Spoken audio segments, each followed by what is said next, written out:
Revenge films. My little brother had Down syndrome, but he passed away and we held a funeral for him. My parents were crying at the service and my mom said, "He was an angel, and God has called him back home." They were both in tears, and since they were always busy, I've had to take care of my brother for as long as I can remember. I took him to and from school, cooked his meals, gave him baths, everything. Honestly, taking care of him was all I ever did. I never got to play with my friends, either before or after school. Having a brother with Down syndrome is harder than you can imagine. There were times where he would have difficulty communicating with me, and my classmates would often make rude remarks about his appearance when they saw him. I was the one who had to apologize when he got into fights at school. It was a really rough life. I told my parents about all of this, but my mom said, "Families have to support each other. You're his sister. You wouldn't abandon your own brother, would you?" They never helped me at all. I accidentally chuckled a bit while remembering my brother during the funeral. My mother must have noticed because she came up to me during the reception and said, "You're happy your brother is dead, aren't you? You're not sad at all." "Of course I'm sad. But don't you remember what you did to me?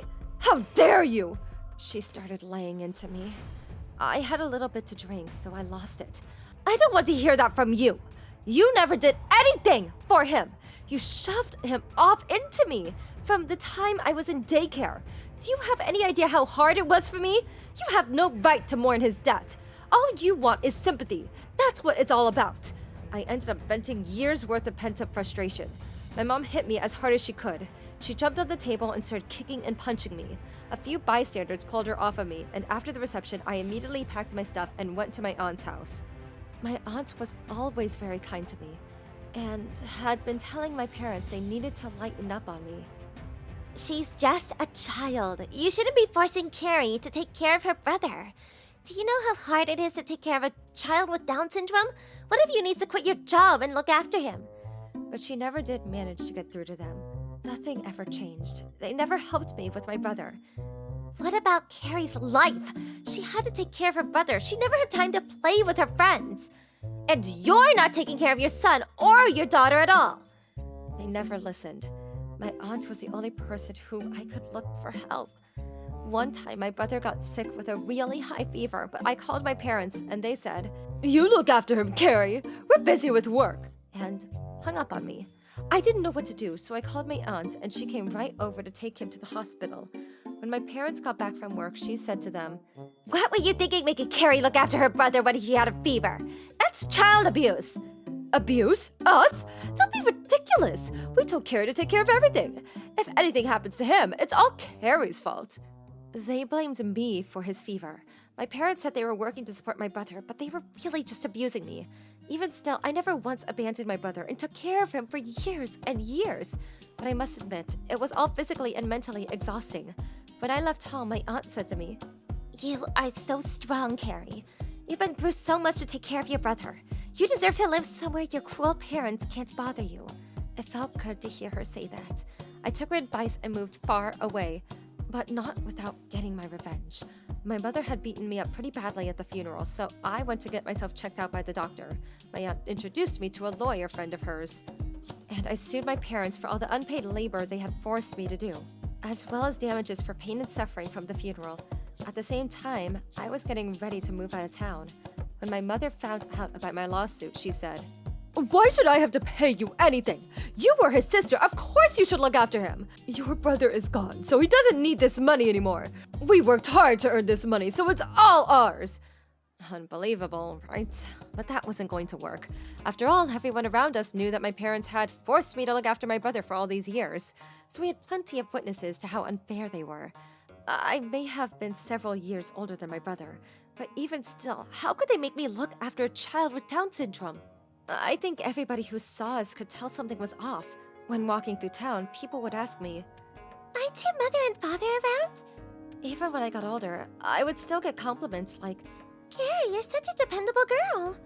Actually, barely anyone in town had ever seen my brother together with my parents, so I went around to everyone I could think of to get statements about my parents.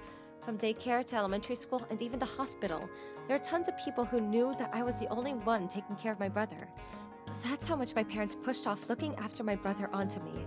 So no matter how much my parents said, "We were working to support our son. We didn't do anything wrong," no one believed them. The court sided with me, and they made my parents pay me the massive amount in damages. My mom said, "I lost my son, and now you're taking my money too? You evil girl, you wicked brat!" The karma came back to bite her in the end. My parents' school found out about my lawsuit against them. They were in charge of teaching children at the school. But after word got around about what they had done to me, forcing me to care for my brother all these years, they truly lost their trust in the community. The students' parents said, "I don't want that kind of person teaching my child. Did you hear? They made their own daughter look after the child with Down syndrome. I can't imagine how that poor girl must have felt. How could they? What a bunch of creeps." The school got so many calls from my parents wanting to transfer out of their classes that eventually they got fired. They didn't lose their teaching licenses, but word spread fast in small town. Soon, everyone knew that they were abusive parents. I heard that no school in the state would hire them, and honestly, they're getting what they deserve. After getting the lawsuit payments from my parents, I left town and moved to this city in another state where my friend and my aunt lives. She showed me around the town and even set me up with a nice room. When I was leaving town, my aunt said to me, I am so proud for all you've done. I know your brother appreciated you too. Now you're free to go on and live whatever life you choose to. I'm so glad she was there for me. Thank you so much for everything. Nothing I could say or do would ever be enough to thank her. Being away from my hometown for the first time means every day is full of new discoveries, and I'm absolutely loving the new life here. My aunt's friend got me a job at a great company where everyone is nice. I've made sure to keep in touch with my aunt even after leaving town. The word on the street is that between my lawsuit and losing their jobs, my parents had to sell their house, and they're currently living in a tiny rundown apartment in a bad neighborhood. I didn't hate my brother. It's just that being forced to take care of a Down syndrome child by myself every day was too much of a burden on me. To be honest, there were times where I wanted to run away from all of it. My aunt said that my little brother appreciated me, but I did kind of lose control at his funeral. So I hope he isn't too angry with me now when he's looking down at me from heaven. I'll never forget my brother. I'll cherish our time together for as long as I live. How was today's video? If you enjoyed it, please subscribe, like, and leave a comment. Stay tuned for more.